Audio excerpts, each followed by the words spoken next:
Okay. All right. So before I start, anyone has any questions? So we have to cover 4 sections today. We'll cover 3.6, chapter 3, section 6 and 7. Then we go to probabilities, which is chapter 4. Right. So section 6 talking about Chebyshev's theorem and the empirical rule and the z-scores. All right, lots of calculations. And section 7 calculate, interpret measures of association. Okay, so we have a lot to cover. So let's go. Let me just make this slide a little bit bigger. Let me see if I can do this. No.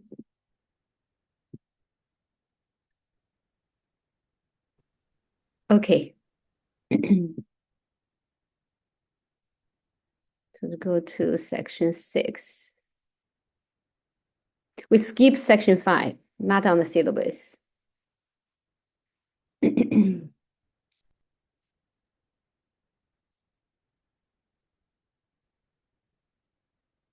Oh, that's 7.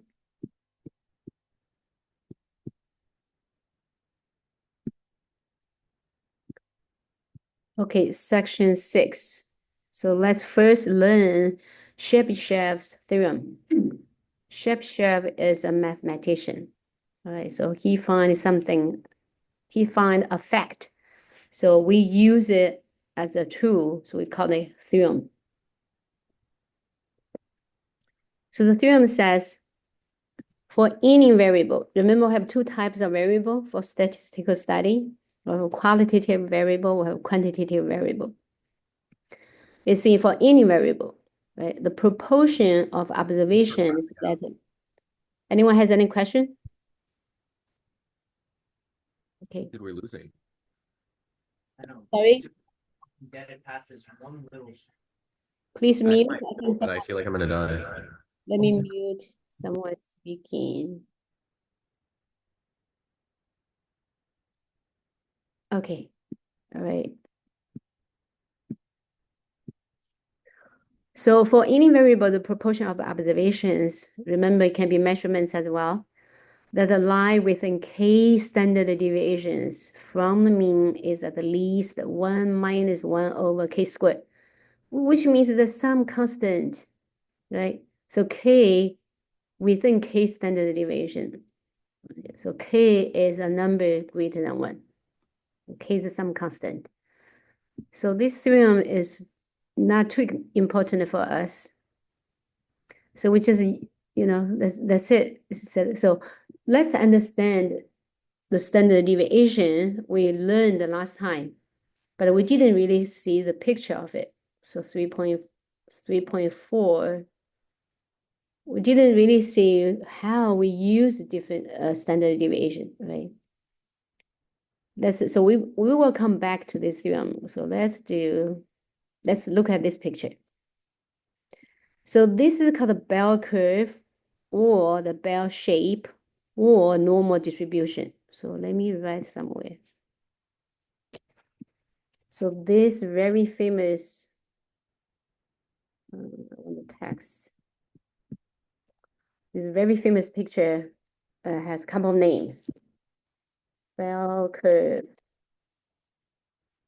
or bell shape.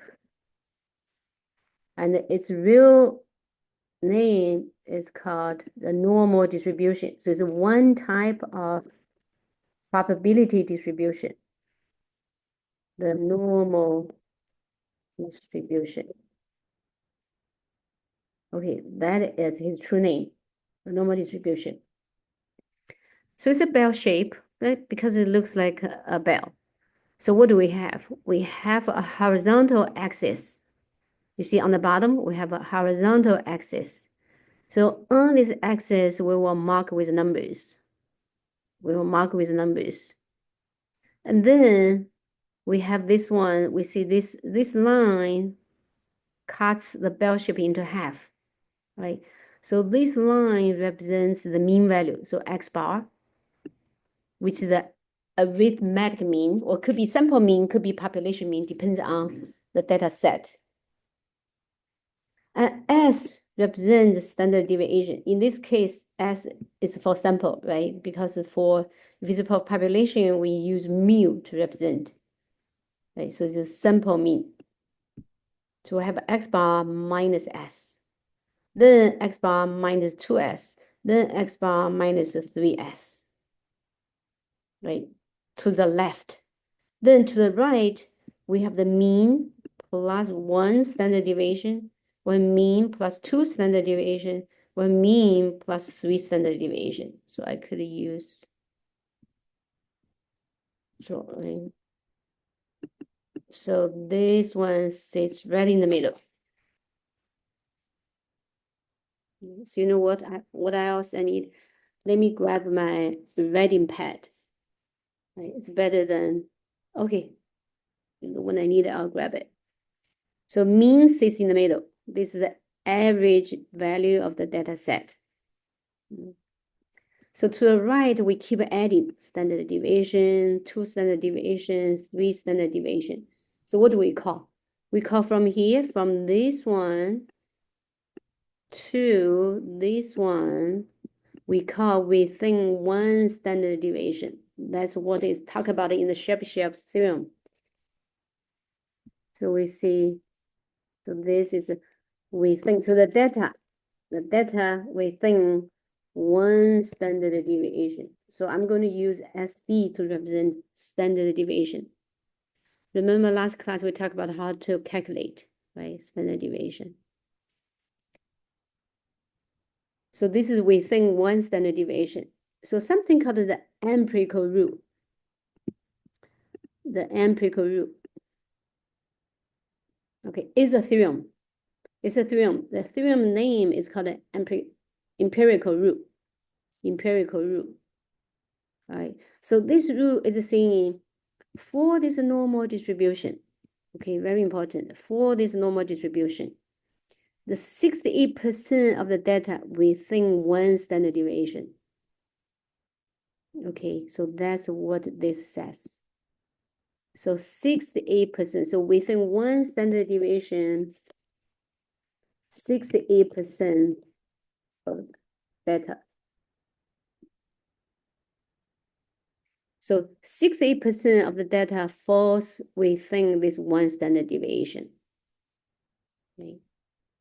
So if the probability distribution fits this model, fits this normal distribution model, then the empirical rule says 68% of data within 1 standard deviation. So let's use an example.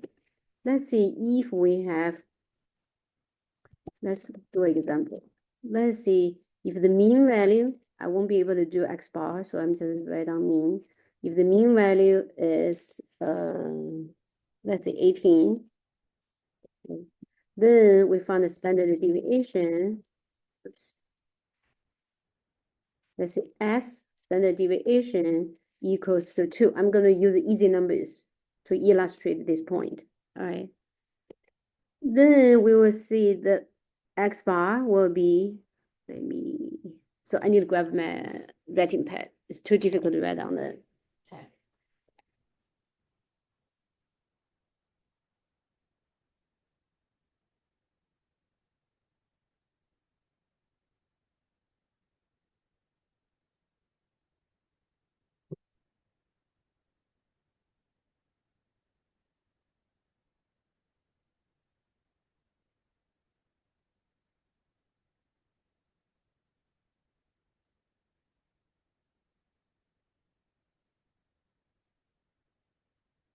So this theorem is very important theorem, the empirical rule. So we need to remember, okay, we need to be able to draw the graph and put down those numbers.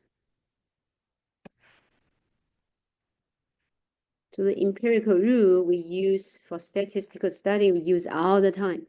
Oh, I need also my pen.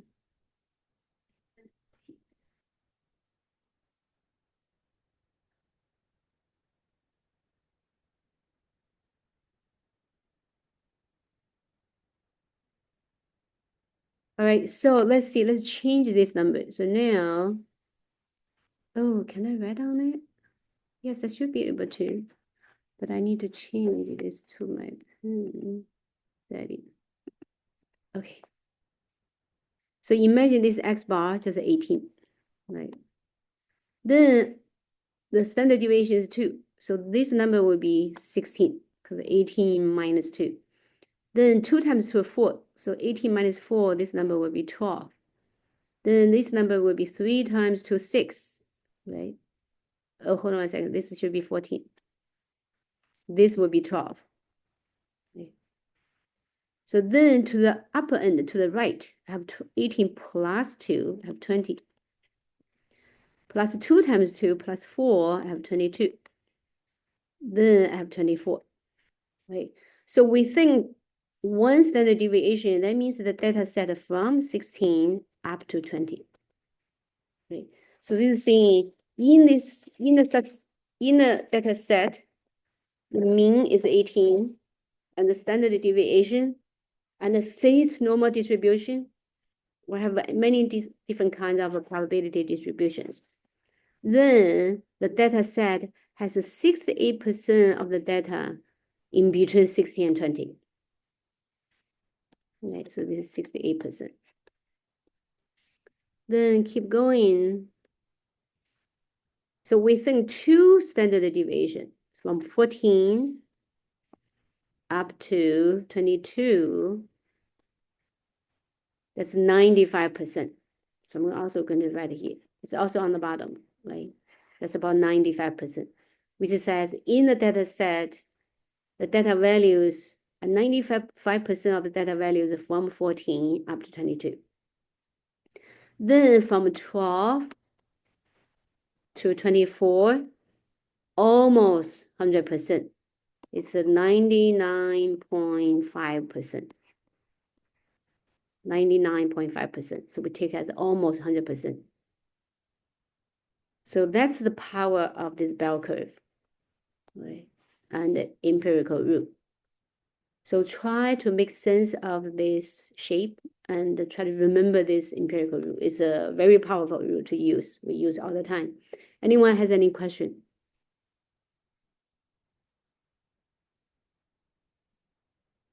Because this is recorded, if you have any problem, you can always go back. So now I'm going to erase all this so we can keep going. I had to do, oops, what did I do? Oh yeah. Please. I did something wrong. Okay, let me reshare. It's very easy to press the wrong thing. Why does not allow me to share? Oh, share. Something happened. It does not allow me to share. Let me try one more time. I want to share this. Why it doesn't show up?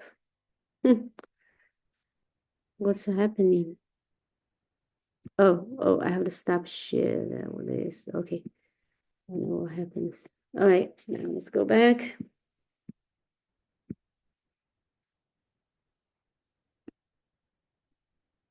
Okay, that's empirical rule, right? So we think, one standard deviation is 68%. We think 2 standard deviation, 95%. Then we think 3 standard deviation, 99.5%, or almost 100%. Okay. So, right, so the notation, right, X bar means mean, right? Plus standard deviation to the right, minus S to the left. Let's see this example. I'm going to bring up my pen. This example says,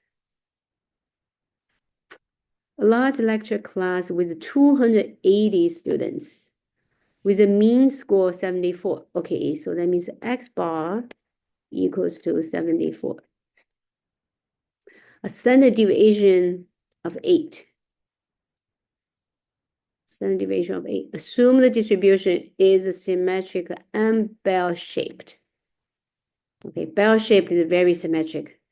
So we draw a vertical, the line of symmetry is on the mean. So let's see question A. Question A is asking approximately how many students scored with a 58 and 90? Okay, let's draw bell shape. So the whole thing means 100%, means 1. So this just keeps going because in a data set that may have outliers.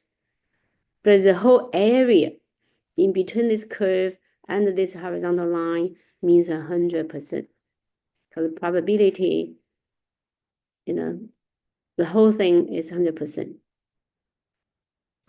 All right, now let's draw this line in the middle. So this is the line of symmetry because it's a bell shape.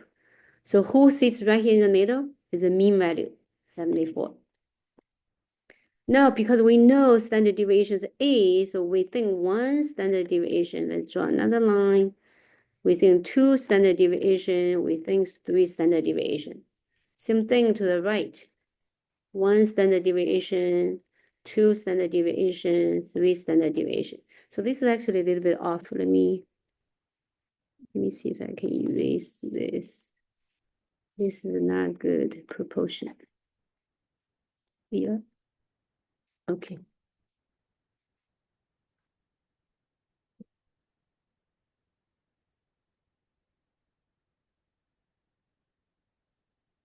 Okay, let's see it this way. So I first write down the mean in the middle, right? In the center, the line of symmetry in the center, 74. Towards the left, I'm going to keep subtracting 8. So 74 subtract 8, I get 68. Oh no, 8 plus 8 is 6. I cannot calculate today.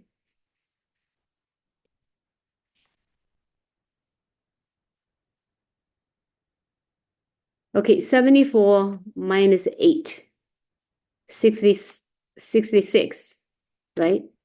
66, because 66 plus 8, that's 74. Then I use 66 minus 8. I get what? 66 minus 8. I get 58. Or you can think of 58 plus 8, that's 66. Of course, you can use your calculator. Right, you can use your calculator. Then 58 minus 8, that's easy. That's 50. Then so I only get 3 numbers, right? This is 1 standard deviation less. This is 2 standard deviation less. This is 3 standard deviation less. So to the right-hand side, I'm going to add 74, add 8, 82. Right? Because 8 plus 4 is 12. 82. 82 plus 8, 90. 90 plus 8, 98. Right? So how many numbers I get? The mean sits in the middle. On the left-hand side, I have 3 numbers. On the right-hand side, I have 3 numbers.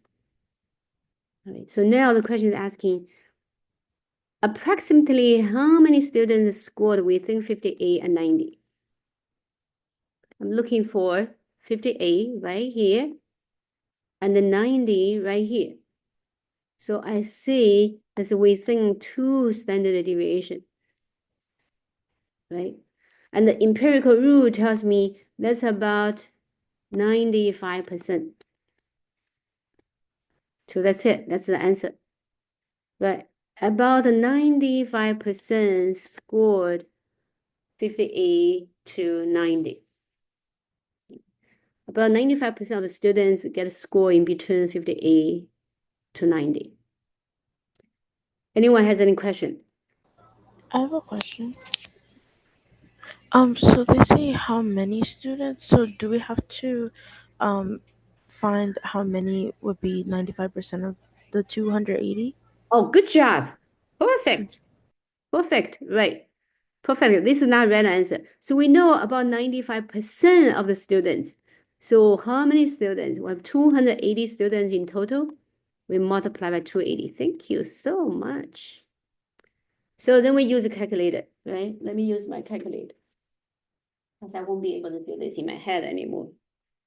I used to be able to do it. So I use my calculator to see, because 95% is 0.95, then multiply by 280. So get 266. So the answer for question A is 266 students scored 58 to 90. Thank you. So that's the first question. Now let's see second one. Let's see second question.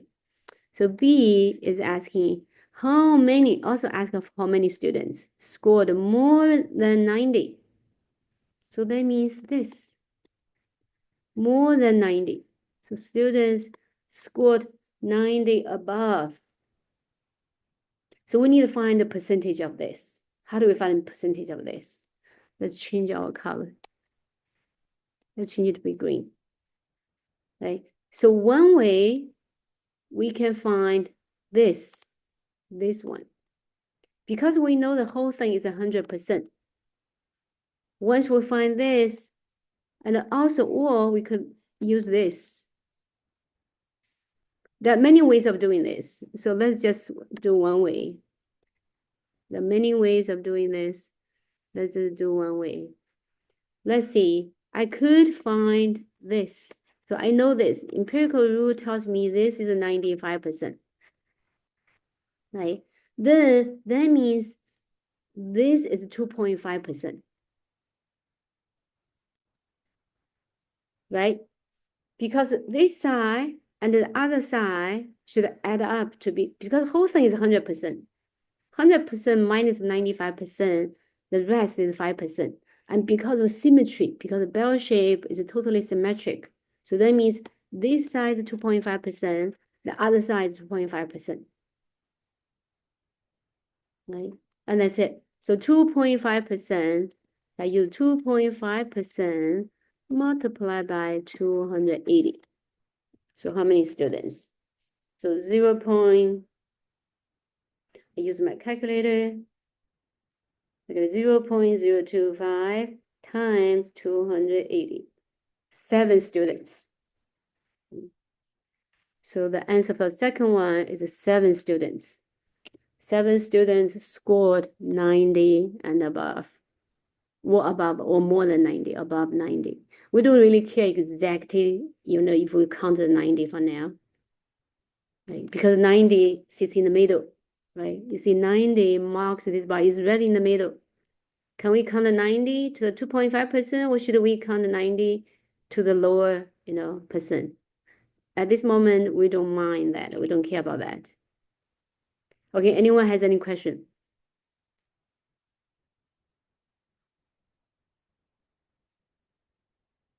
Okay, that's one example. Let me erase everything. Okay, so I close this. Then I can move this. I can move this page. Okay, Z-score.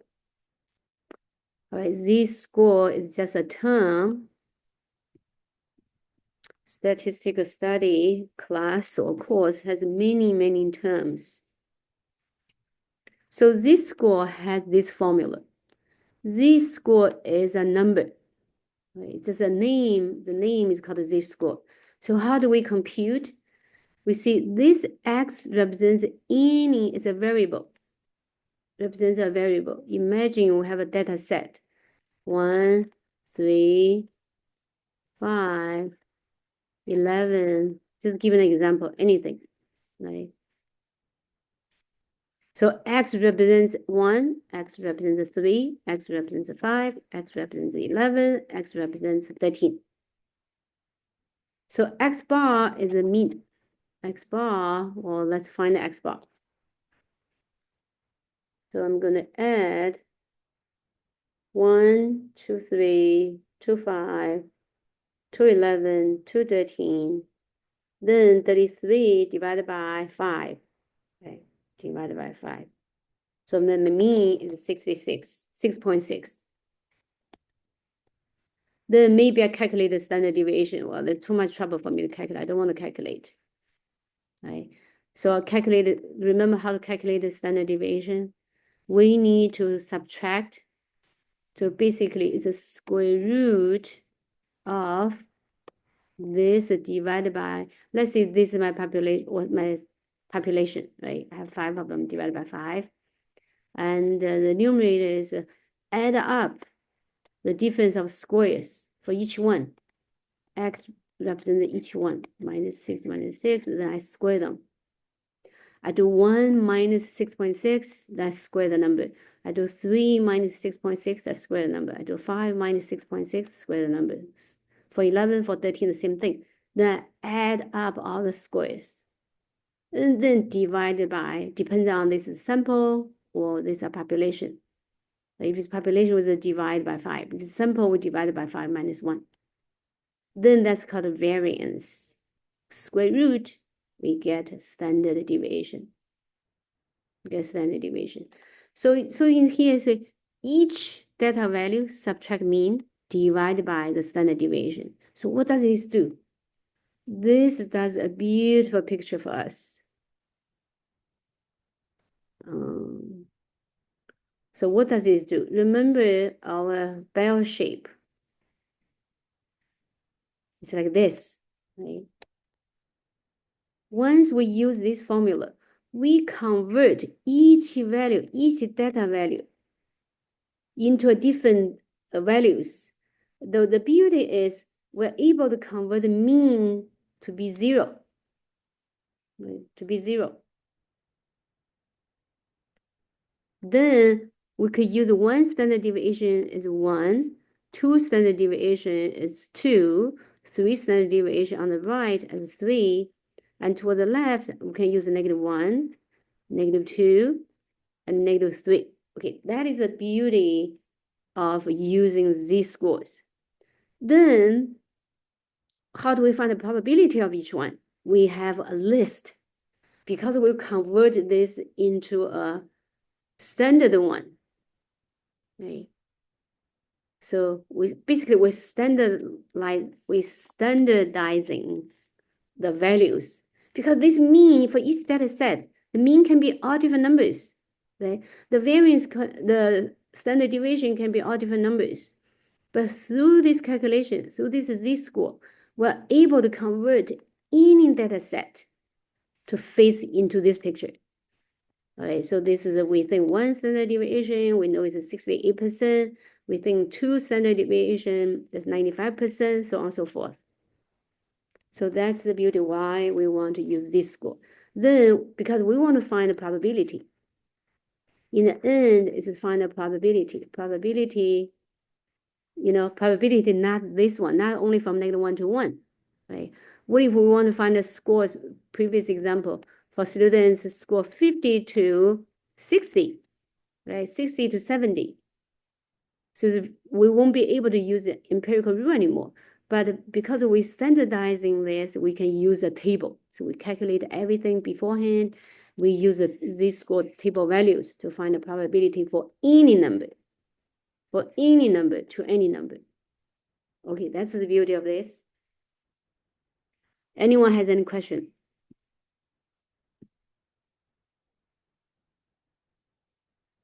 Okay, let's see this example.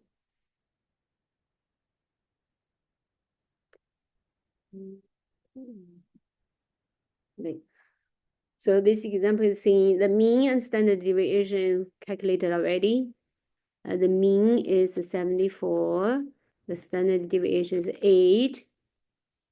And the mean and standard deviation of school are making exam set 78 and 10. Oh, okay, this is another exam, right? So this is for accounting exam.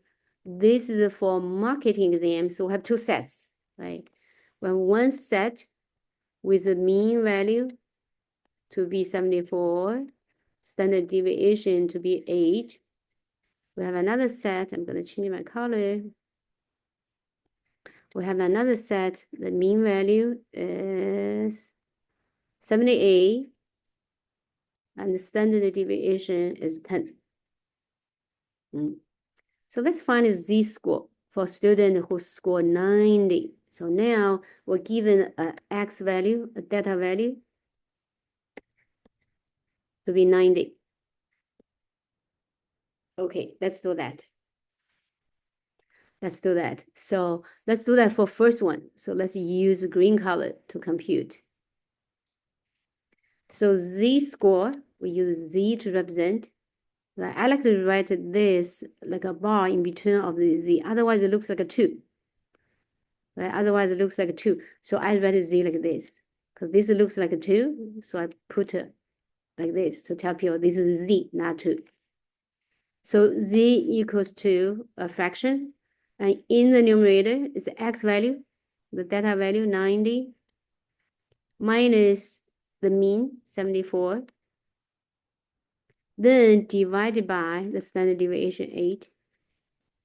So I get 90 minus 74, 16. Then divided by 8, I get 2. So z-score is 2. Z-score is 2. Remember, we have this. Right? We have this shape. You can imagine the green. So we have 74 here. We have 74. We have 82 here. We have a 90 here. Remember that? So we think 2 standard deviation. Do you see that? Do you see the 2, the number 2 here?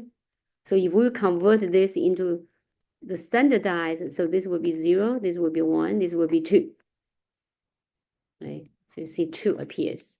So that tells you the 90 in the first data set, in the green data set, in the accounting exam data set is here.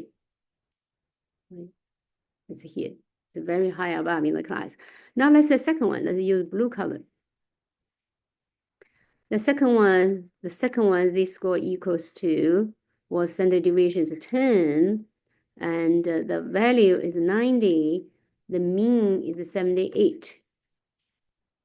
Okay. So 90 minus 78, which is 12. 12 divided by 10, which is 1.2. So if I draw another one, draw blue one, oops, that's bad. Okay, I'm going to draw on top.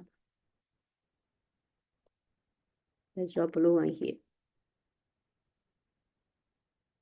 Right? My mean is in the middle, which is 78. But now my deviation, my standard deviation is 10. So I have 78 plus 10, I have 88. Then I have 98. Right? I have 98. So you see 90 is in between 88 and 98, but closer to 88. It's somewhere here. Somewhere here. So on the standardized, that would be 0, 1, 2. So 1.2 is somewhere here. And how do we find its probability? It's very difficult, right? The empirical rule won't be able to tell us what is the probability. So we could use this z-score to go to a table to find that. Okay, that's why we need z-score. And anyone has any question? Okay, each time I have to clear everything and close this and to be able to move. Well, let's see this example. I have a question. So I just want to make sure and clarify. So the z-score is how many standard deviations it is from the mean? Nope.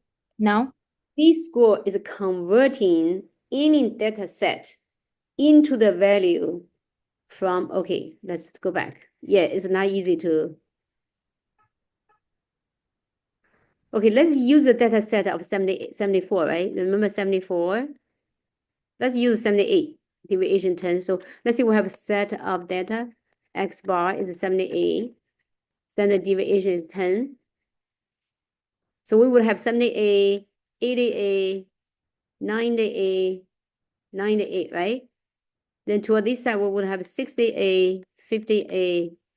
So we have those different numbers. So what does z-score do is z-score change these numbers to be standard. Let me use the red color. We'll change 78 to be 0. Let's see why. So let's calculate the z-score. for a data value to be 78. The mean is 78 divided by 10. What do we get? What is 78 minus 78? You see 0. So z-score converting the mean can be any number, to be 0. The z-score converting 88 to be 1, converting 98 to be 2, converting 68 to be -1, converting 58 to be -2. So is it just like converting the data so it's like easier to look at, basically? Yes. Okay. Yeah. Yes. Okay. Thank you. Not only to easily look at, to be able to find the probabilities for any number.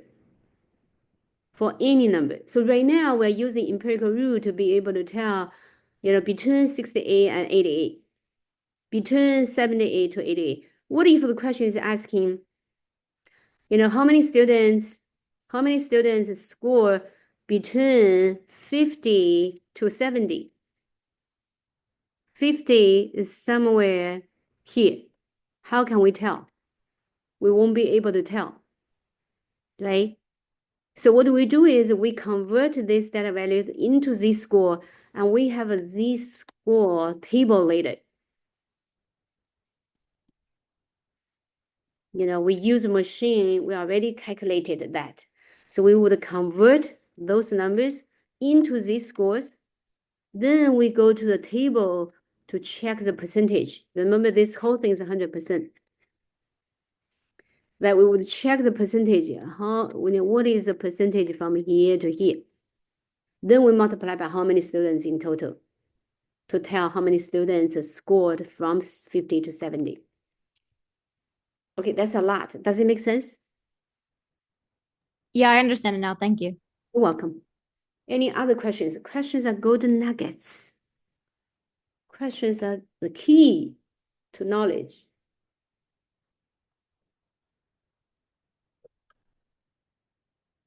Okay, let's keep moving. Let me see if I close it directly. Will this disappear? Oh, it stays there. Okay. Okay, so that's 3.6. Basically, let's go back to the shape of the theorem.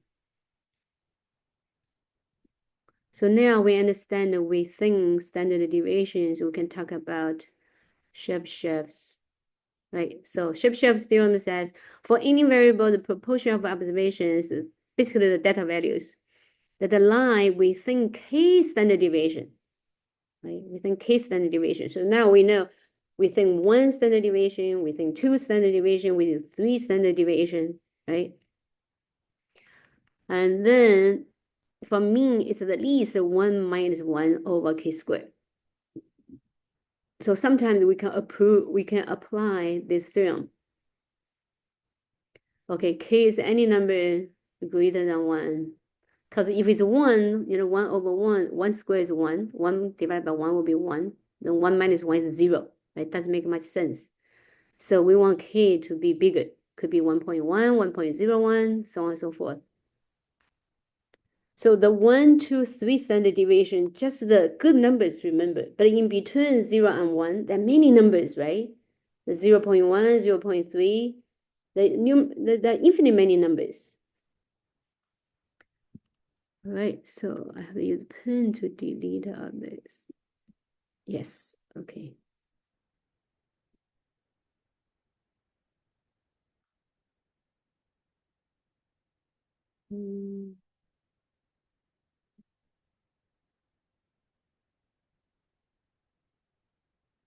Oh, okay, we want to go to 3.7.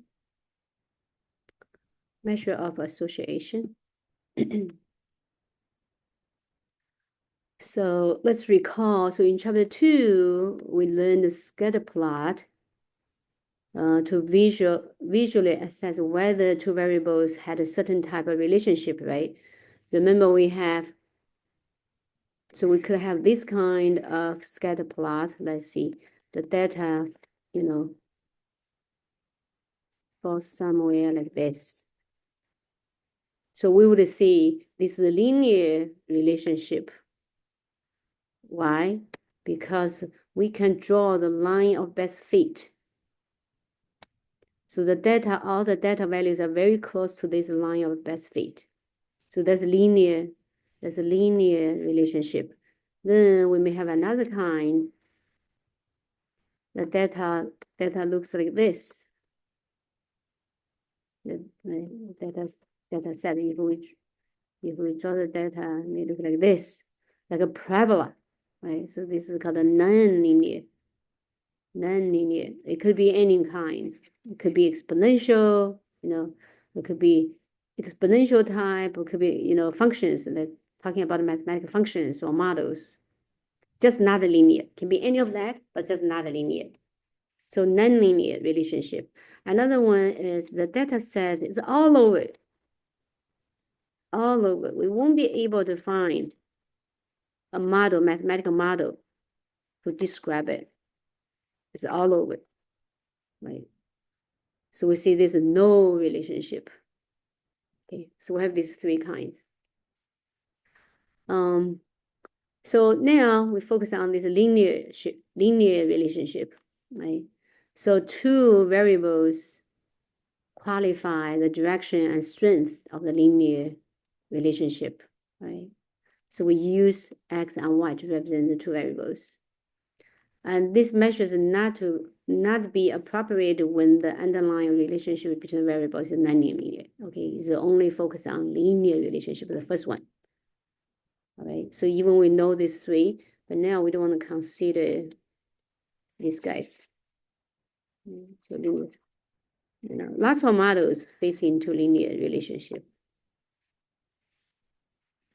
All right, so a numerical measure that reveals the direction of the linear relationship, okay, that measures the review of the direction of the linear relationship. So how, basically the model, the specific model between two variables is called covariance. Okay, how the two variables related in this linear relationship. And it's a measure, it measures the strength, measures the direction, which way they're going. Do they have a positive relationship? Do they have a negative relationship? Things like that. And we use this. So the textbook uses this as with footnote XY to refer to the sample covariance. And we use a sigma XY to refer to the population covariance. You see this co, right? So variance means the change, amount of change. Covariance, like co tells you there has to be at least two.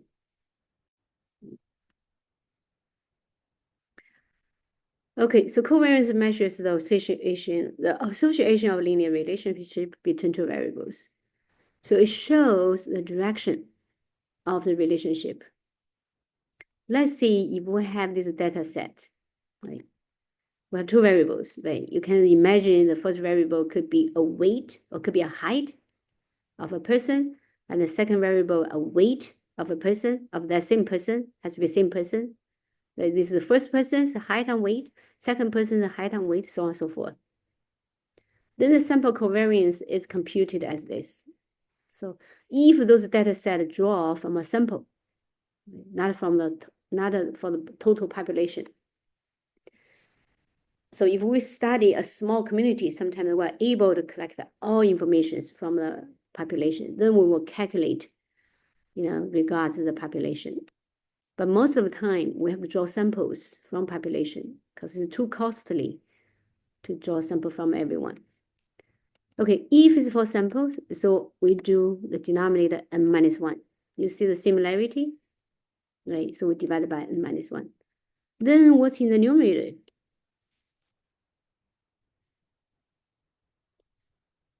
The numerator will add up all the products of the data value, the first data value, subtract its mean. Look at this, we have x1, x2, up to xn. The x bar would be the mean of that, would be sum up all x values, then divided by n of them, right? Arithmetic mean for x value. Similarly, y bar represents the mean for all the y value, then divided by remaining. So we subtract, so the difference, we look for the difference of the x value from its mean, then multiply by the difference of the y value from the mean. Okay, has to be consistent. So this I goes from 1 up to n. Okay, so you can imagine we have x1 minus x bar times y1 minus y bar plus, let me write here. We have x1 minus x bar times y1 minus y bar plus x2 minus x bar times y2 minus y bar plus until the last one, xn minus x bar times yn minus y bar. Okay. Then the numerator is to add up all those products, then divide by n minus 1. If it's a population, we do the similar thing, we just divide by the population size. Okay, that's how we calculate covariance. Anyone has any question? Let's see an example.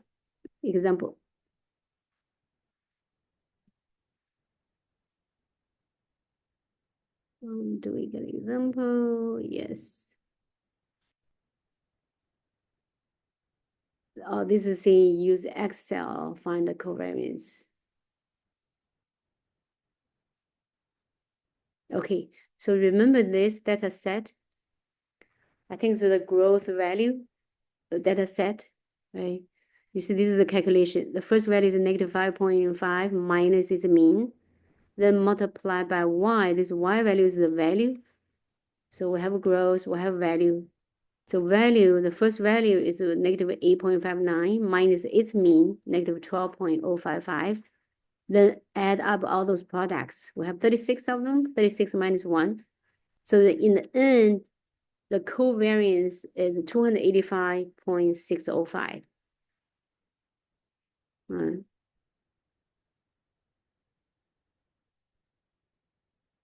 Anyone has any question? Okay, let's learn how to do that in, let me bring up, should be easy. Should be probably just a covariance or something. Let me see. Right, so the gross value data set, we use the covariance.s because this is for sample. If it's for population, so covariance S.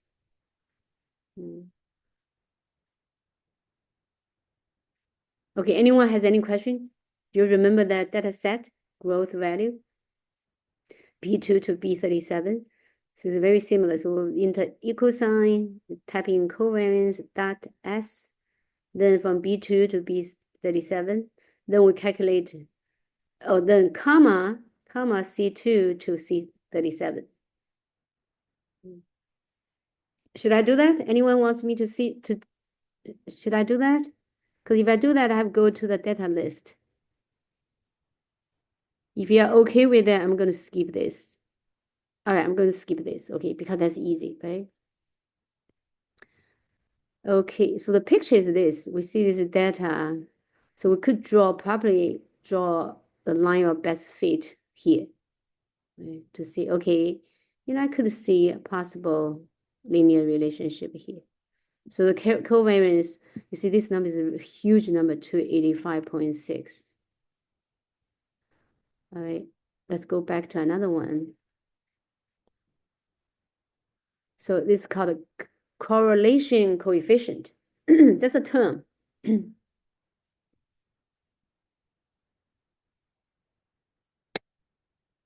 So this measures the association.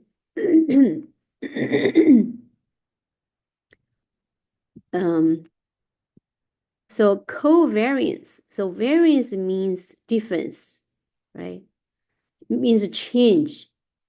Covariance. So you can measures the linear relationship between those two. And correlation coefficient measures the association. So which means how tight or how loose those two variables are related. So which means the strength of the linear relationship. So how do we calculate? For the sample, we use R, X, Y. So we use X, X, Y, because we did already. Right, X, X, Y, which is the covariance, divided by the product of the standard deviation for the X value, the standard deviation for the Y value, for the Y variable, the Y data set. The population one, we use this rho. So that is not P. It's read as rho XY. That equals the sigma XY, the covariance for the population, then divided by the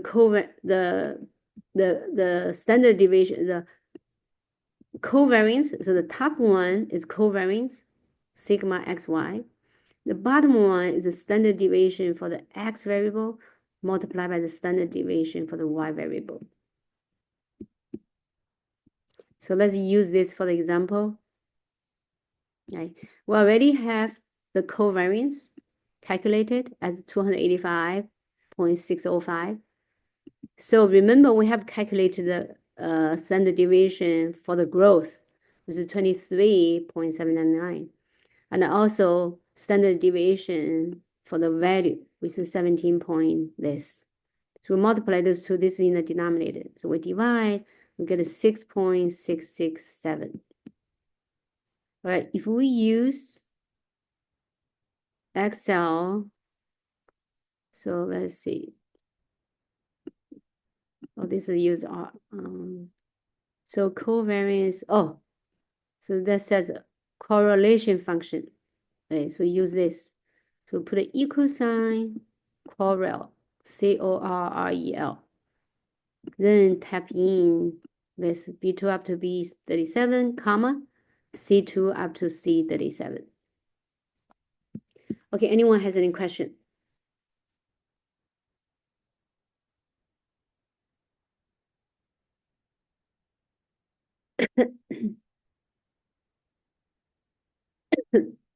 Okay, so we have those two, excuse me, well, these two terms to measure the strength of the linear relationship, we call the correlation, and measure how much, how different, right, the linear relationship.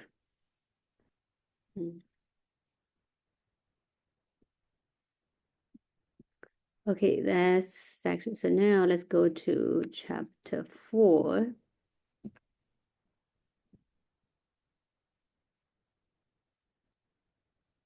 Probability. So today we're going to cover 4.1 and 4.2. So I'm just going along with the timetable. So 4.1, chapter 4, section 1 describes the fundamental probability concepts. Okay, section 1 apply the rule of probability. All right, let's see.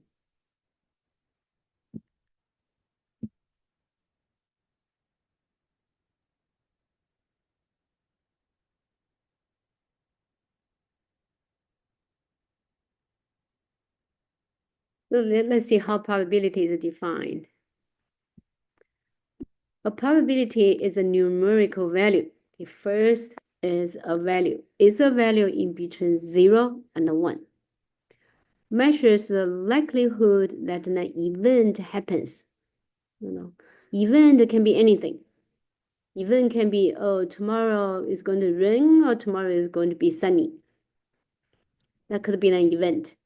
If I toss a coin, that can be an event. If I toss a die, that can be an event. If I observe something, that could be an event. Okay. So the likelihood to happen. The value is between 0 and 1. 0 represents no chance. 1 represents surely will happen, 100%. Well, a value of 0 indicates the impossible event, and a value of 1 indicates a definite event, something definitely to be happen. So this says about experiment, right? When I toast a die, when I want to find out what is the probability for getting one, I toast this die 3 times, right? That's an experiment. So experiment is a process that leads to one of the several possible outcomes. If I toast a die 1 time, right, I could have 6 outcomes. Outcomes means the result of the experiment. Imagine I have a die.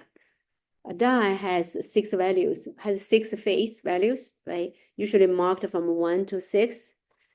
I think I have at home, right? So 1 up to 6. So when I toast this die, I could have an outcome 1, could have 2, could have 3. So each result, each one is a possible outcome. So we call these outcomes. So the possible results of tossing a die for the fifth value, and in statistical study, we call outcomes. Outcome. What else? Oh, sample space. Right? Sample space. So let's see if I want to toss a die. Let me use this. Let me bring up this. So let's see the event. Let's name this event. Event could be tossing the die 1 time, could be tossing the die 3 times. Okay. Let's make a simple event. Simple event, just toss this die 1 time. Toss a die once. So what's my sample space? My sample space, I'm going to use SP to represent that, right? I could get 1, I could get 2, I could get 3, I could get 4, I could get 5, I could get 6. So that's my sample space, right? For single event. Now let's make an event. So this is this event. Event toss a die once. Let's make another event. Event 2. So this is event 1. Event 2 is a toss a die twice. Right now, what's my sample space? Right. What's my sample space? If my first one, right, we could make this list. Right. So I have toast. I have first toast. My first toast, I could get 1. I could get 2. I could get 3. I could get 4. I could get a 5. I could get 6. Then this vertically records my second toast. I could get 1, I could get 2, I could get 3, I could get 4, I could get 5, I could get 6.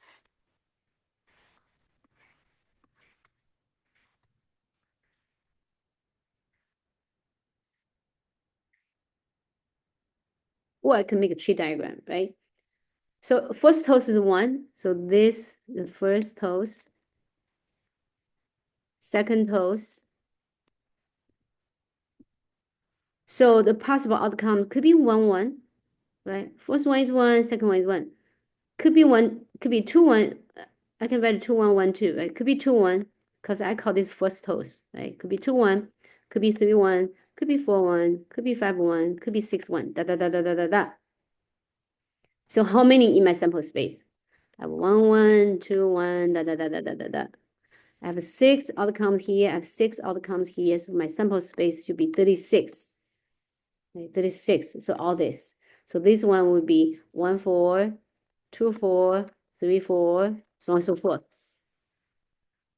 So it depends. All right. So all possible outcomes make the sample space, make up the sample space. Anyone has any question? Okay, that's sample space. Let's keep going.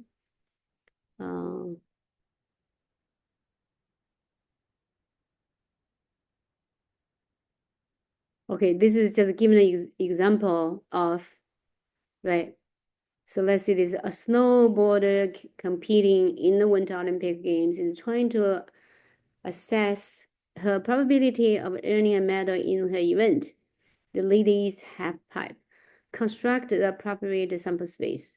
The athletes attempt to predict her chances of earning a medal is an experiment because until the Winter Games occurred, the outcome is unknown. We formalize the experiment by constructing a sample space. The athlete's competition has 4 possible outcomes. 4 possible, let me right here. It could be gold medal, silver medal, bronze medal, or no medal. Right? So we formally write the sample space as gold, silver, bronze, or no medal at all. All right, that's just one example of that. The event is a subset of a sample space. A simple event only considers just one of the possible outcomes from an experiment, just like I given the example, right? But we can, for example, getting an A in a course is an example of a simple event. The event may also contain several outcomes of an experiment. For example, we can define an event as getting a passing grade in a course. Then we'll consider it has many parts of it. So this event is formed by the subset of outcomes, right? Could be your attendance, your homework, your exams, stuff like that.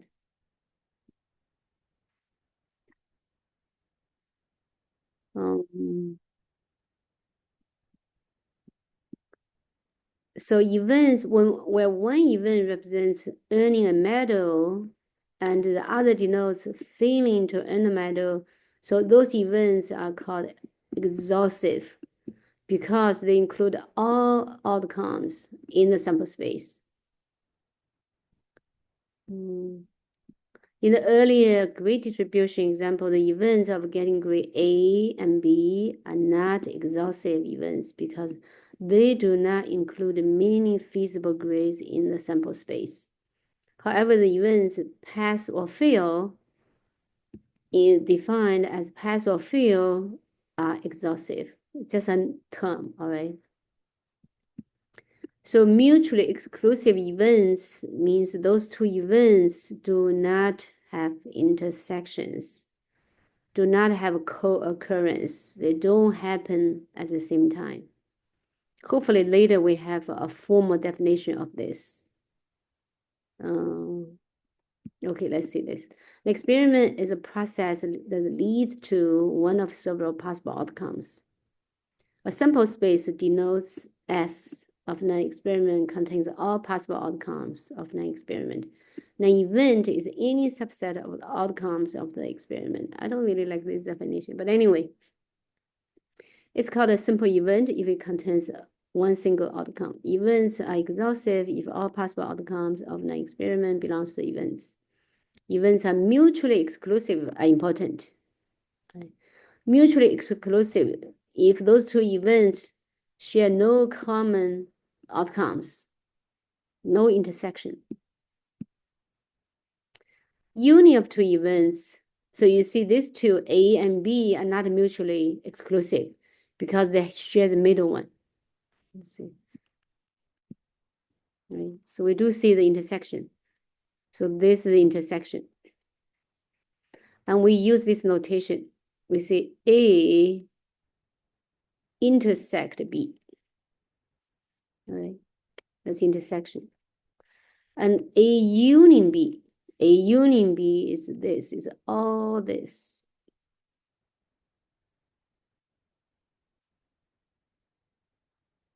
The outer one. That's A union B. A union B. A intersect B is the black color. A union B is the red color. Everything inside the red color is A union B.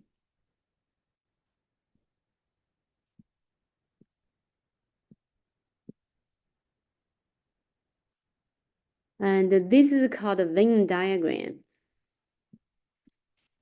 So when we use this to represent, because it's good to see it, right? It's very to help to visualize. So this is called a Venn diagram, VNN diagram. So you could use this Venn diagram to show the intersection of two events or union of two events. So this is A intersect B. So because this part, you see A intersect B belongs to A, also belongs to B. right? This rectangle represents the sample space, all possible outcomes, right? A may contain some outcomes, B contains some outcomes, and A intersect B contains the common outcomes. And A union B represents all the outcomes happening in both A union B.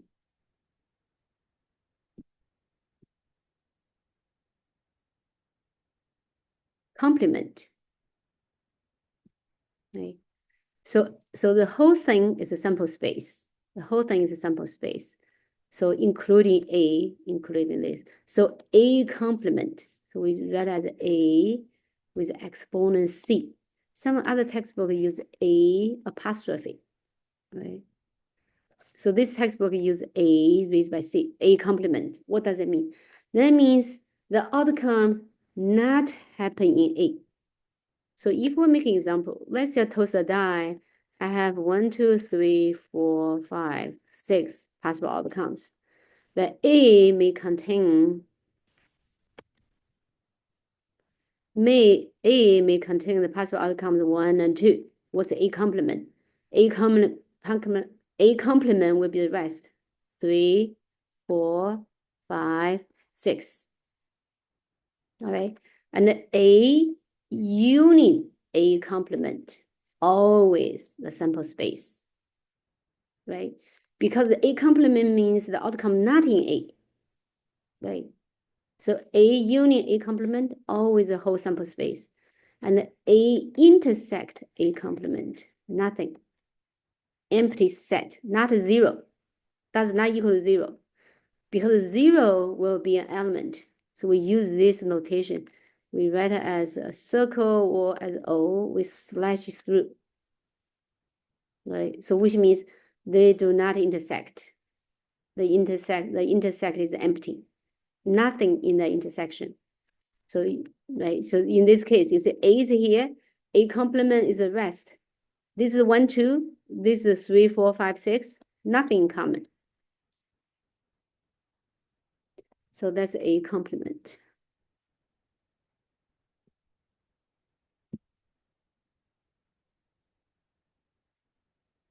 So just, right, just get familiar with the notation, all right? A union B, A intersect B, A complement. So let's see this example. Let's use a blue color, good for our eyesight. Okay, let's see this one. We have the sample space. We have 4. We have gold, silver, bronze, or no metal. Well, let's see if a set A contains, we use this wiggle bracket to mean a set. A set means a group of something, a group of anything. So you basically, you can put anything inside, right, as a set. Because set, we use this wiggly bracket. How do we write that? You write it like this, like this, like this, like this, wiggly bracket. Okay, so let's say A contains a gold, silver, or bronze. And B contains a silver. I'm going to use a different color. B contains a silver, bronze, and no metal, right? So C contains no metal.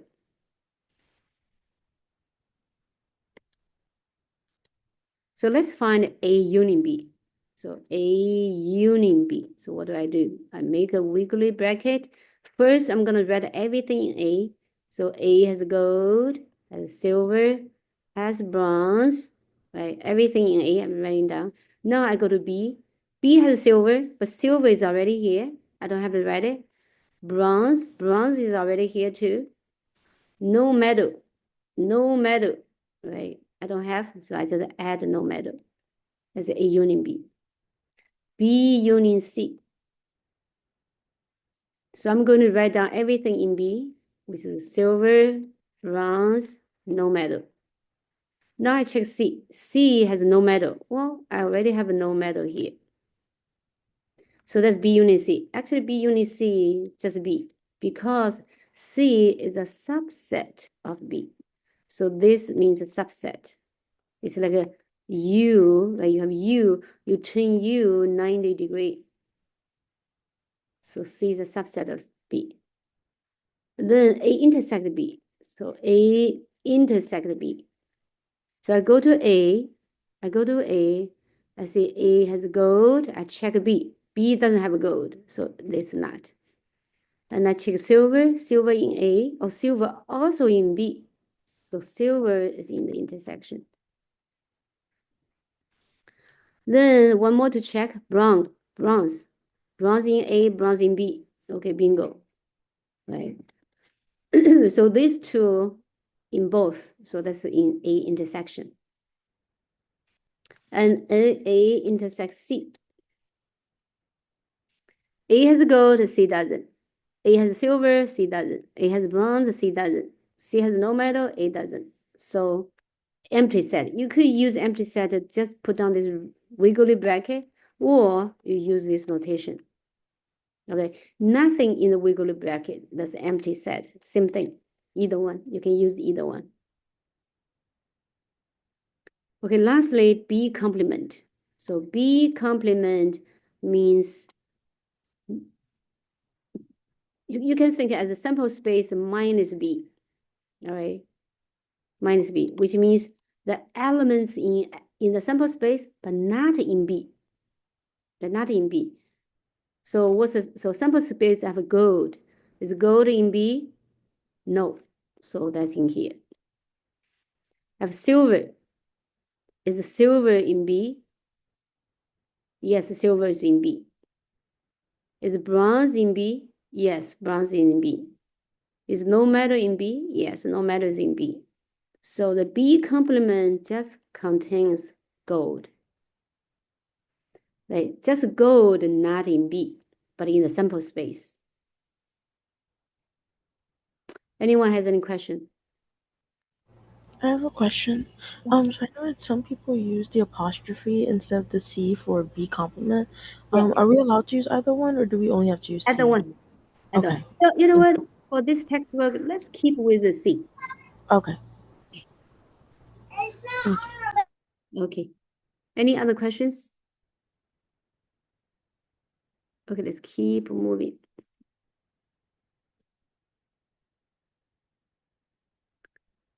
Okay, probabilities. Probability. So probability of any event is between 0 and 1, right? Cannot be bigger than 1, cannot be smaller than 0. So let's use this notation. So probability of any event, right, is a numerical value. It's a number between 0 and 1. The sum of probabilities of all events equals to 1. So let's see, I have A, right? So probability of A, I have A event plus the probability B. So let's see, I have this sample space, right? I may have some A event contains some outcomes. I have B events contains some other outcomes. I have C event contains some other outcomes. So when I add up, they have to be 1. Because the whole thing, the probability of sample space is also always 1. The probability of sample space is always 1. So this rectangle represents 100% or 1. So probability, right, so adds up to be 1. If somehow, sometimes this not equal to 1, so we know we're missing something. Or if it's bigger than 1, we know they have intersections, right? Or something, if it's less than 1, we know something's missing. So just make sure we know when we add up the probabilities of all outcomes, that has to be 1. Probability of sample space has to be 1.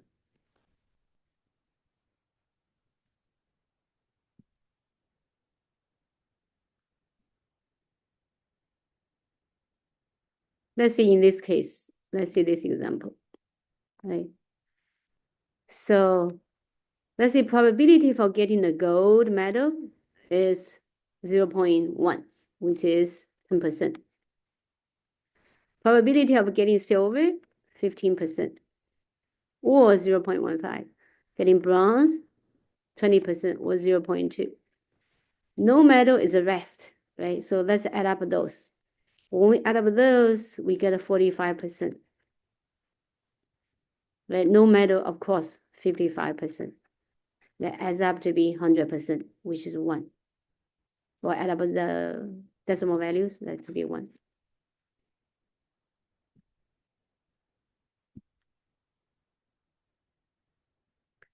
Okay, let's see this example. So we just need to get to use the notations.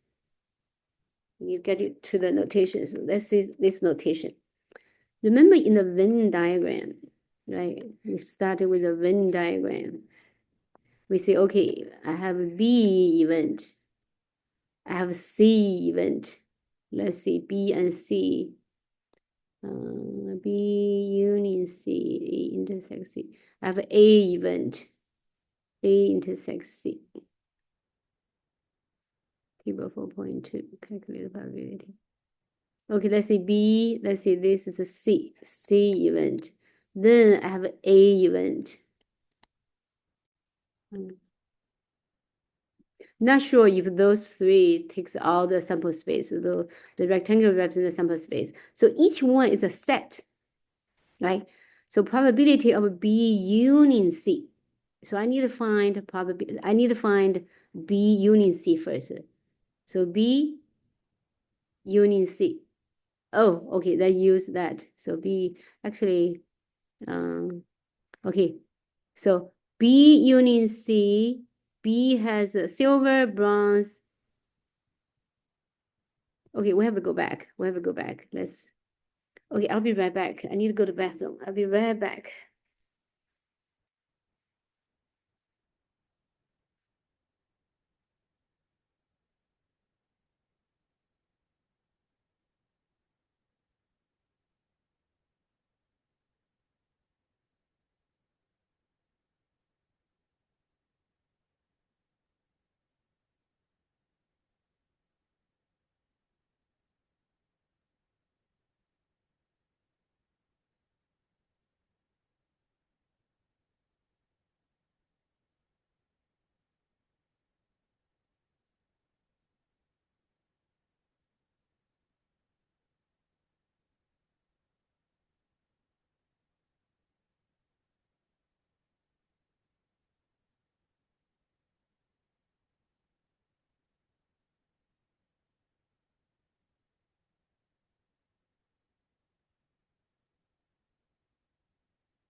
Okay, so let's go back to the table and find probability of B unit C, A intersect C, and probability of B complement.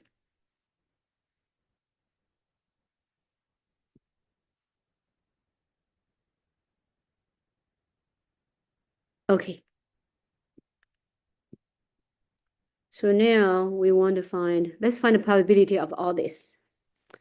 So let's first recall A union B equals to, right, it's a unit. So we write down in A, gold, silver, bronze, and B is silver, bronze, no metal, so no metal. Right, that's A union B. Then B union C. B union C is a set. So I have silver, bronze, no metal. But C is just no metal. So C is contained in B. Then A intersect B. A intersect B. A intersect B. So A has gold, B doesn't. So silver and bronze. Silver and bronze in both. So in the intersection. Then A intersect C. Well, A has no metal, but C has only no metal. So that's empty. That's an empty set. Or you can write an empty set as a two wiggle bracket, that's it. Now let's find the probability of this. So probability is a number. So this means a set. So all this notation means a set. Right? This is a set notation. Now probability, a number. Right? Numbers. So probability of A union B. How do we find the probability? So probability of E, let's say E is an event, equals to the outcome, desired outcome.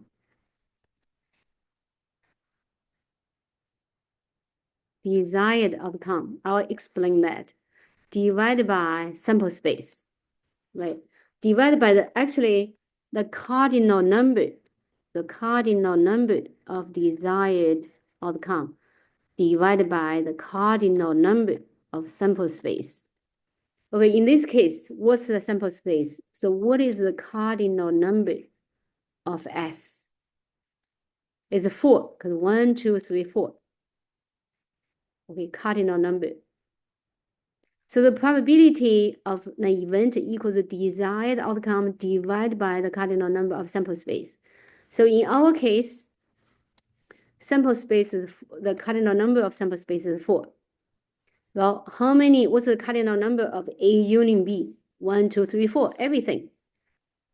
So 4 divided by 4, which is 1. Because A union B is the sample space. Right?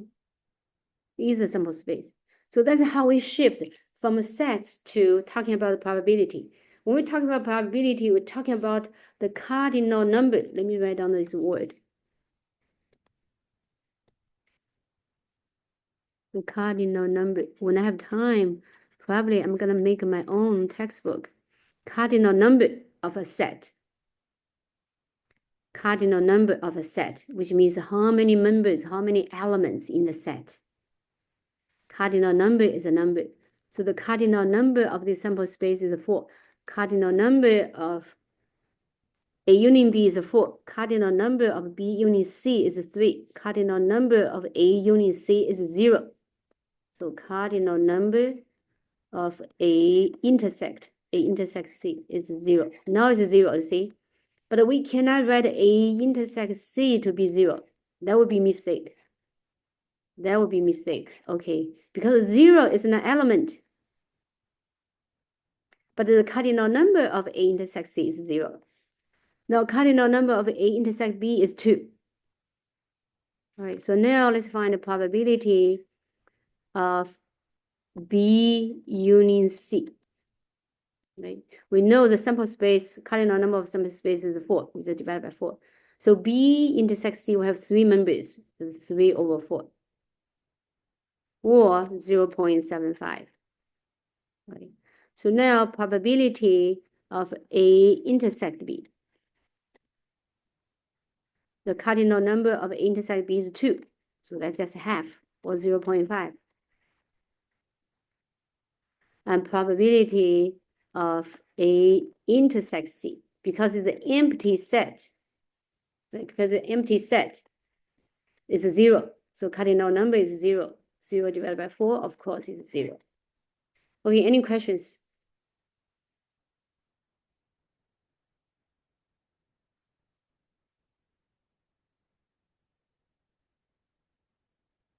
Anyone has any question? All right, okay, now let's delete all this, go to next.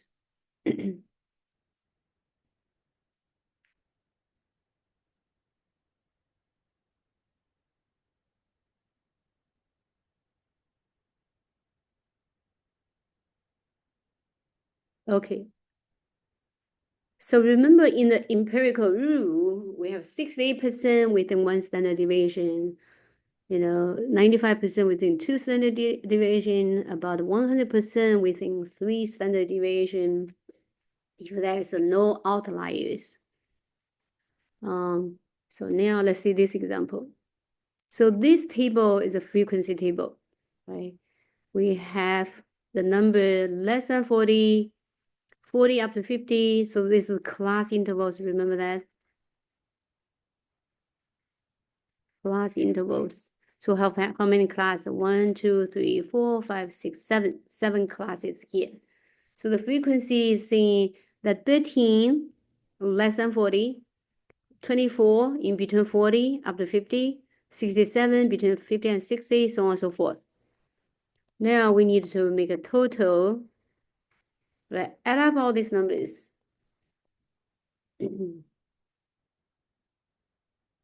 So it'll be a good habit to make up the total, all right? Then let's see the question. So summarize the ages of the richest 400 Americans. So, total 400. Total 400 is given, right? Out of 400, 13 of them less than 40, so on and so forth. So suppose we randomly select one of these individuals. We just randomly pick one. So 8. What is the probability? What is the probability that the individual is at least 50, but less than 60 years old? At least 50, but less than 60. Right here, right? This one. So the frequency is 67. So that's the desired outcome. So our event is try to find the individuals from age 50 to 60. That's the event, right? So the outcome is 67 of them. 67 of them. Outcomes is 67 people, right? But the cardinal number of the set is 67. So what is the probability of that? We do 67 divided by 400, because this is our sample space. This is the cardinal number of our sample space. We do have 400 people, right? A, B, C, D, 400 people. What is the cardinal number of that? That's 400. So 67 divided by 400. So what is this? So let's just do it. 67 divided by 400. We get 0.1675. We could convert into percentage, right? Usually we like to see in percentage, 16.75%. So that's the probability. Or you could just see the probability of that is 0.1675. Or you like to represent it with a percentage, you could see 16.75%. Well, now let's say B. B is asking, what is the probability that the individual is younger than 60 years old? So this class is younger than 60, this class is younger than 60, and this class is also younger than 60. So we need to put all these people together, right, in this event. So this event looks for people who are under the age of 60. So we put all the people there under 60 there. So we're looking for cardinal number. We add up all those numbers. So we have 13. Yeah. So we added 13 to 24 to 67. We got 104, then we divide it by 400. So these three numbers adds up to be 104. So for B, the probability of that event is 104 divided by 400. Then we get 0.26 or 26%. Okay, C is asking what's the probability that individuals at least 80 years old, at least 80 years old. Okay, this class at least 80, this class at least 80. So add up those two, 66, right? So we'll do 66 divided by 400. 66 divided by 400. We get 0.165. We could convert it into percentage, and that's it. Okay, that's how we use probabilities. Anyone has any question? Okay, let's delete this, keep going, moving on.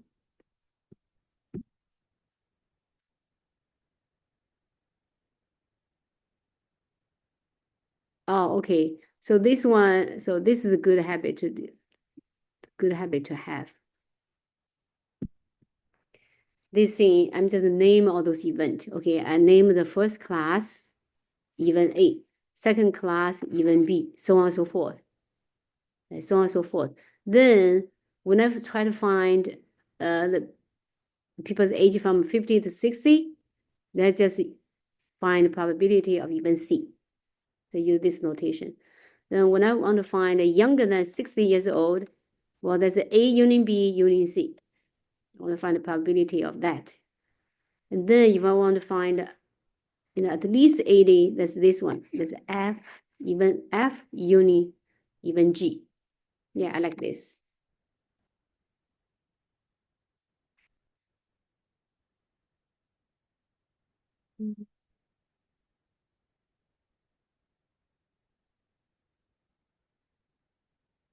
Okay, let's see this example.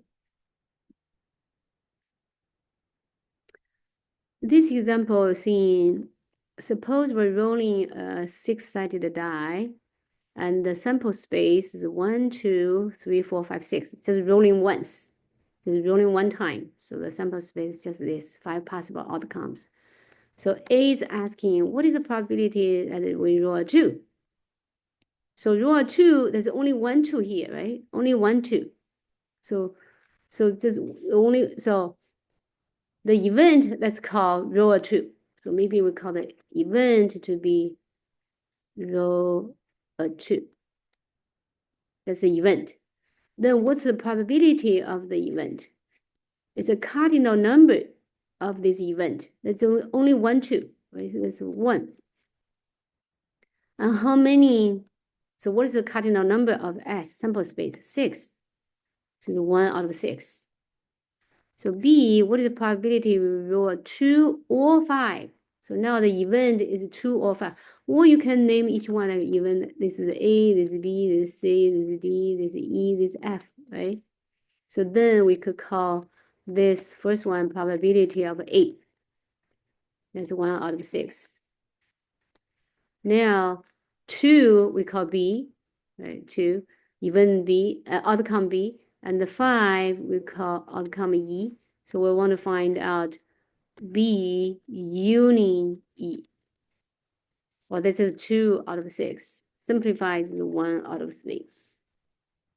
C, what is the probability that we roll even number? How many even numbers? 2, 4, 6, 3. So this is 3 out of 6, which is a half. And that's it. Any questions?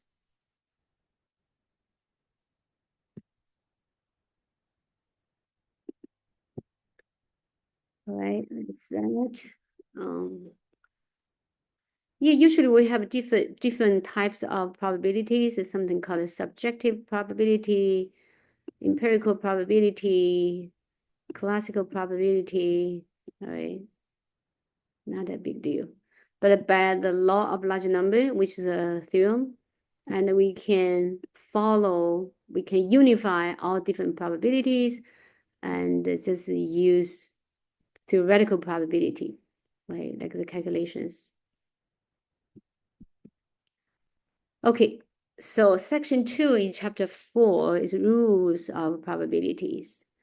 So the first one is the probability of an event complement always equals 1 minus the probability of the event, right? Let's use an example.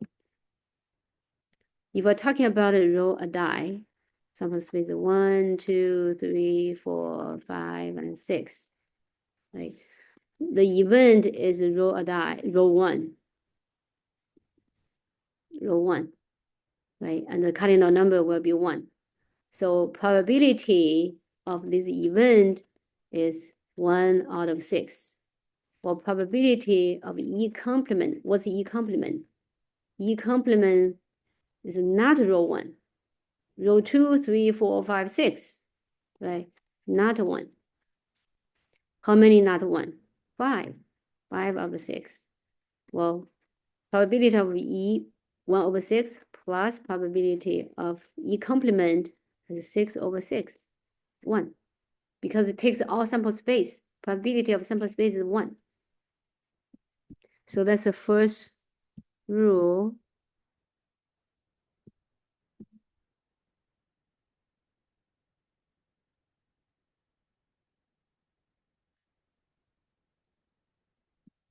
Okay, let's say this one.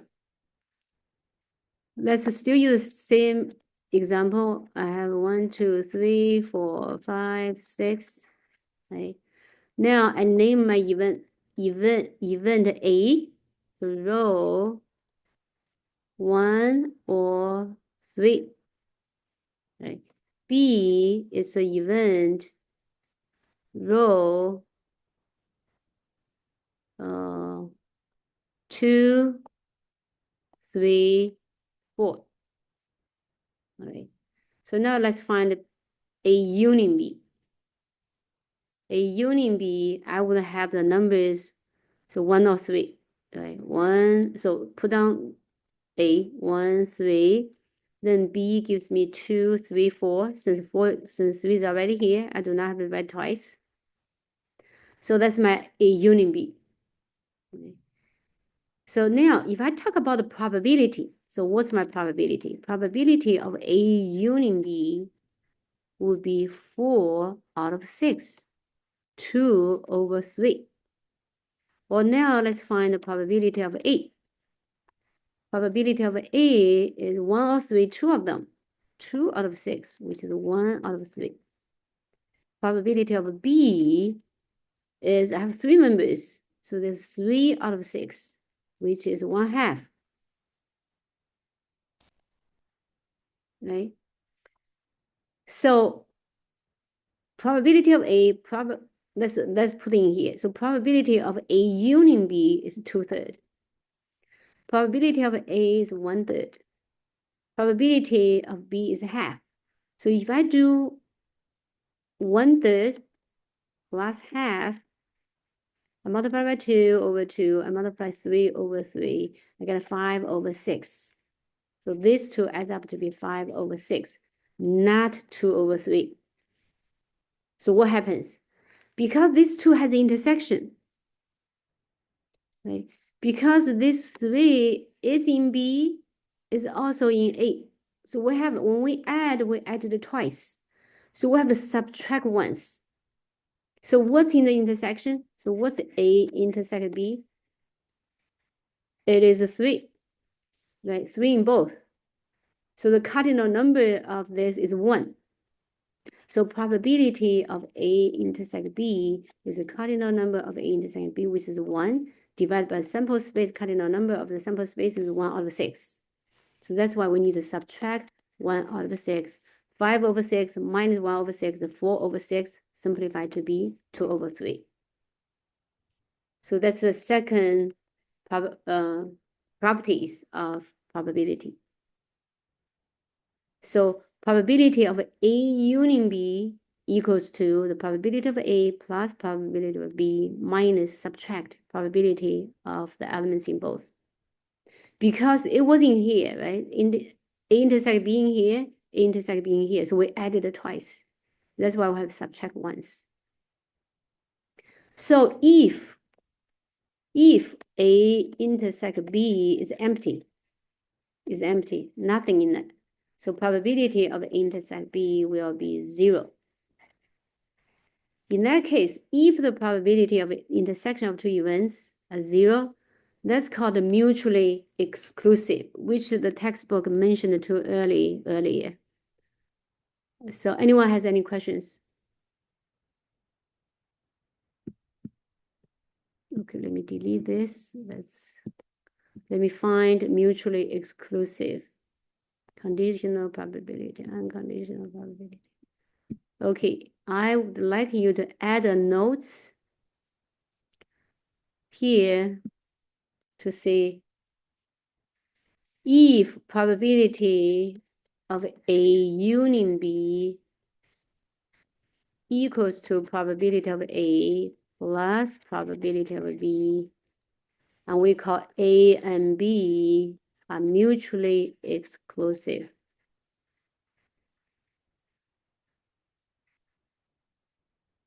Okay, the picture is this. In the sample space, we have A, we have B.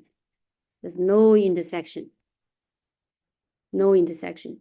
If this sample space is 1, 2, 3, 4, 5, 6, you can imagine maybe 1 and 2 outcomes here, 3 and 4 outcomes here, no intersection. So then we call those two events mutually exclusive.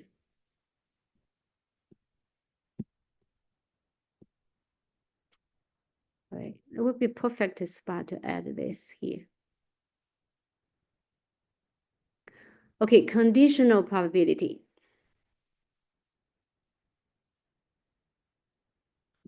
Conditional probability. Okay, let's make an example first. Okay. So let's see.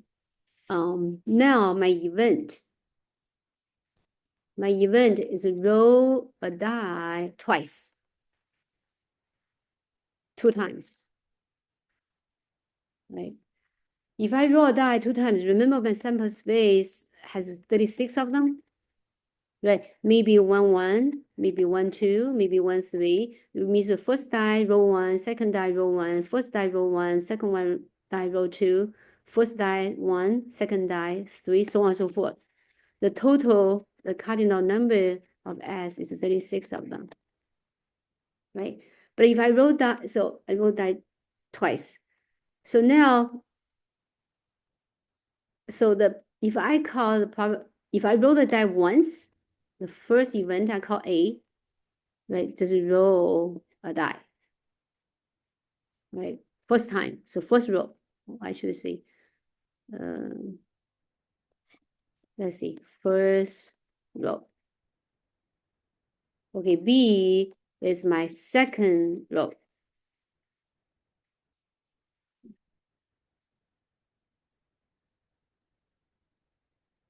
Okay.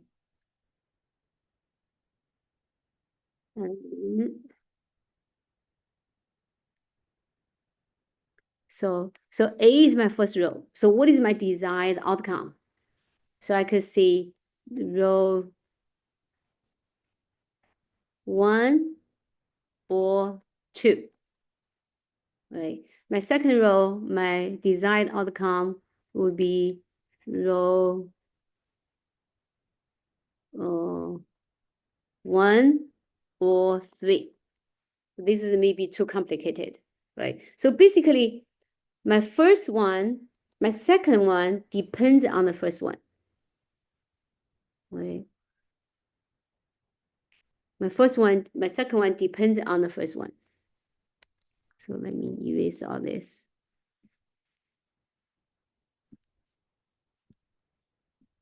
So then we have this dependency. So the second event happens when the first event already done. So we use this notation. We say probability of A, the second event,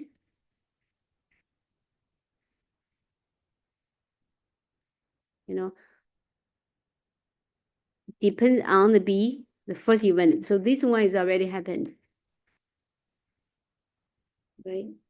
So basically we're looking for probability of A, but somehow probability A happens after event B happened.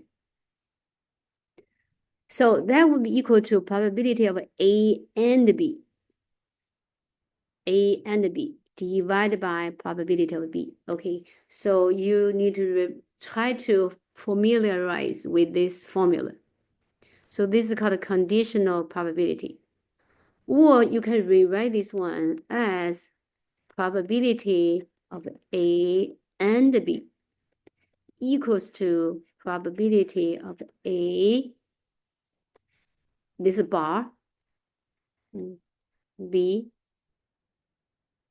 okay, A bar B. I forgot how to read this. A depend on B, right? Multiply by probability of B. So A is the second event, happened after B happened already. So this is same equation, but it just read differently. So probability of A and B equals to probability of A depend on B, multiplied by probability of B. basically probability of A times probability of B, right? If there's no dependency, if the probability of A intersect B equals to probability of A multiplied by probability of B, then we see two events, A and B are independent with each other. They have no relation, are independent.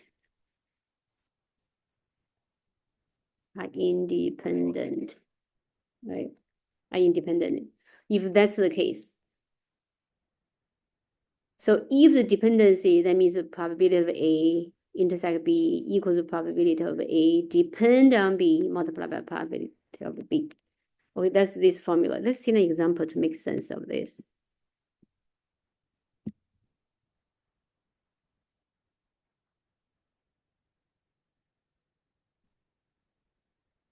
Okay, so this was saying, so economics predicts a 60% of chance, 0.6, that a country A will perform poorly, and a 25% chance that the country B will perform poorly. There is also 16% chance that both countries will perform poorly. All right, let's just use simple notation. Let's just see probability of A is 0.6. Probability of B is 0.5. 0.5. Why is that 0.2? Then probability of A, both, right? Both countries, A and B, will be 0.16. So now question 8. What is the probability that the country A performs poorly, given that country B performs poorly? Okay, so this is saying, what is the probability of A given, right? That this bar read as given that B as performs poorly. So basically find the probability of A depends on B. So if we use the formula, right, that's the probability of A intersect B divided by probability of B. Well, probability of A intersect B is 0.16. Probability of B is 0.5. So we use a calculator.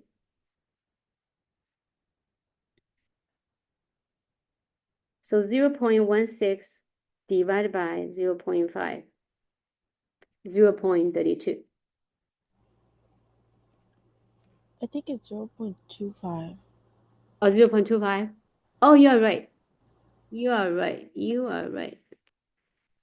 Thank you. You are right. 0.25, right here. 0.25. So 0.25.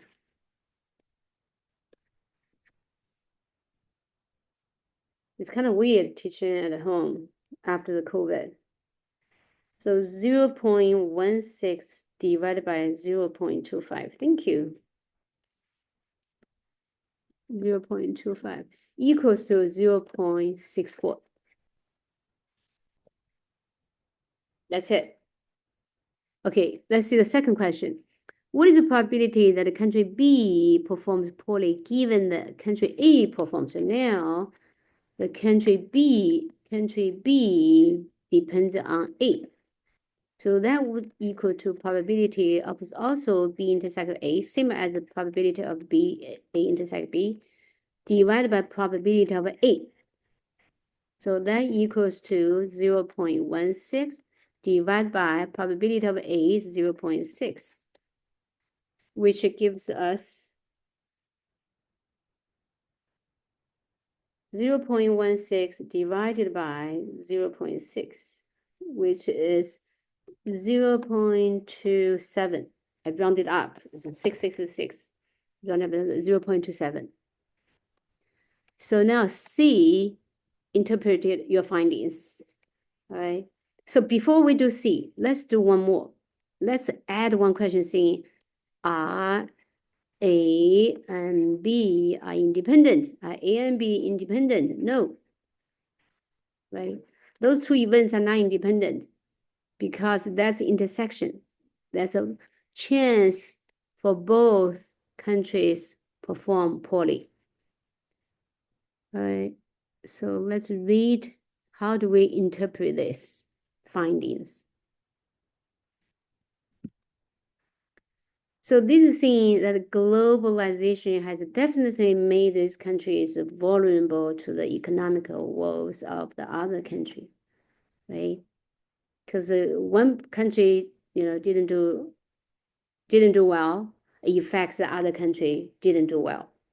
The probability that country A performs poorly increased from 60% to 64%. That's what we got, right? 0.64. When country B didn't do well. And the probability that country B performs poorly increased from 25 to 27, right? When A performs poorly. Okay, this is a great example. Anyone has any question?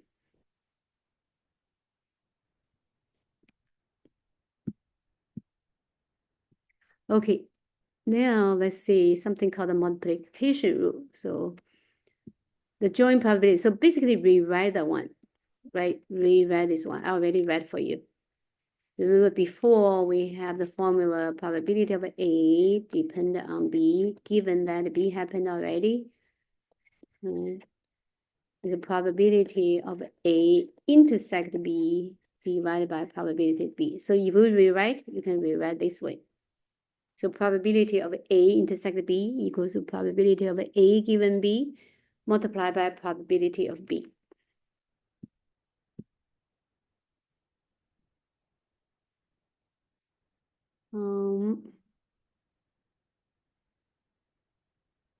So, like independent events.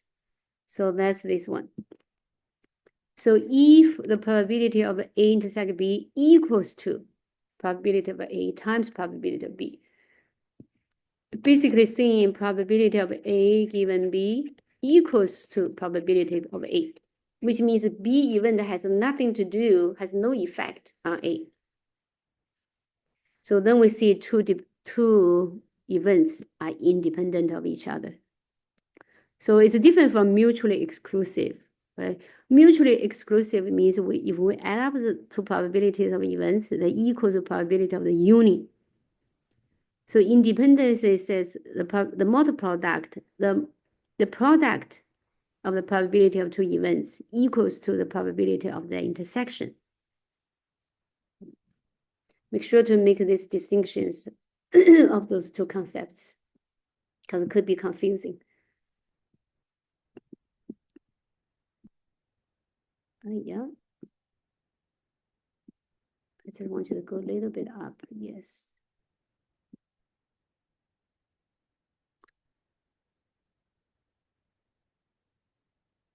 Okay, so yeah, that's for today. And hopefully everyone doing well in this weather. So anyone has any questions?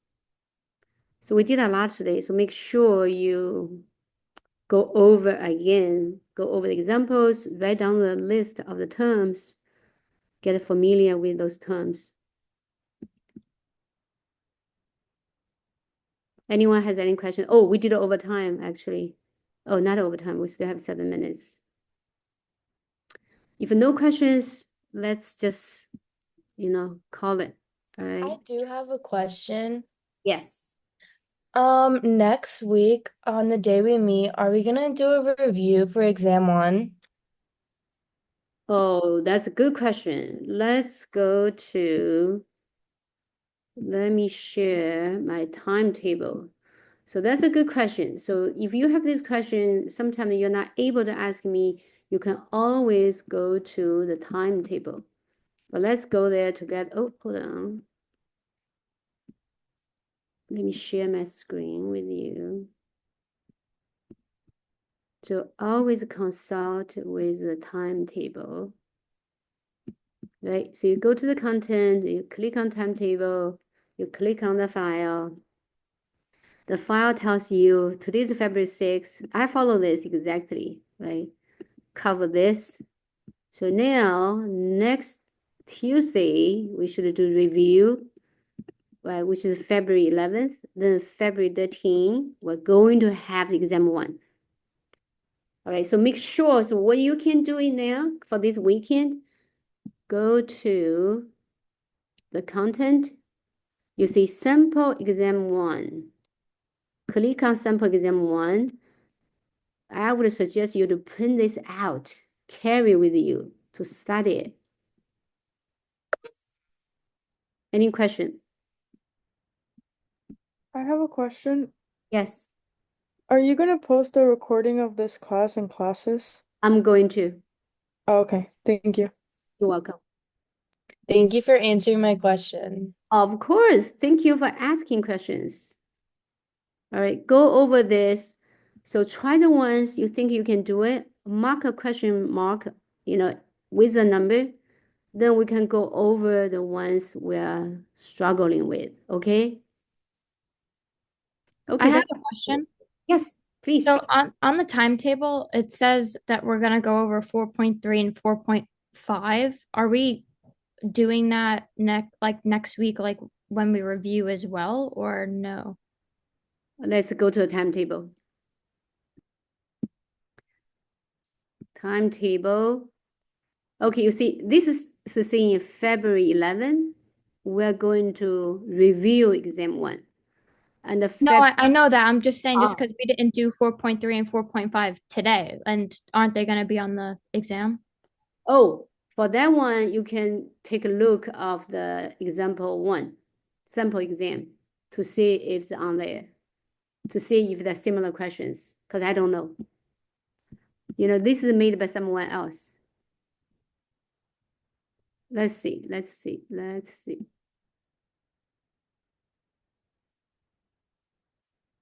Did you already? Yeah, what happened? I was just asking if you took attendance yet. Oh, I'm not going to take attendance because today is it's different. Yeah, don't worry about attendance. So standard deviation, identity of two variables with ratio scale. Is the sample exam similar to like the actual exam? B. If it's Okay. because the exam doesn't come from me either, it's come from a Okay. coordinator. He's going to make the Okay. exam. If it doesn't resemble, represent the exam, I'm going to complain. They better do. They should do. Okay, thank you. You're welcome. So I see variance and standard deviation. That's a good question. I don't think 4 point, yeah, chapter 4 on the exam. Okay, thank you. Because that was my only concern. Yeah, because I don't see any questions related to it. Yeah. Okay, and keep yourself safe in this weather. And I'll see you next Tuesday, okay, to do review. Have a good weekend.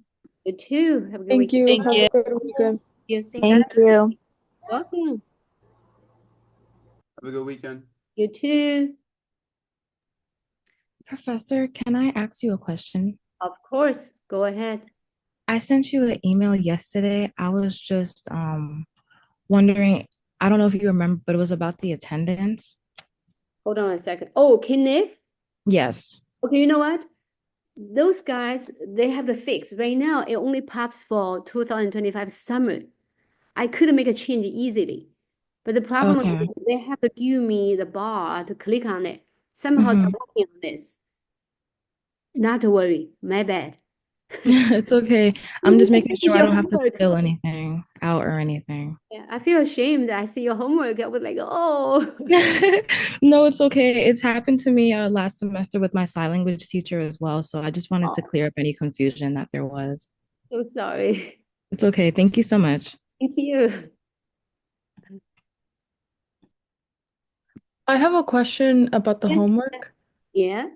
Do you want to submit it if I do it in Excel, kind of like a PDF?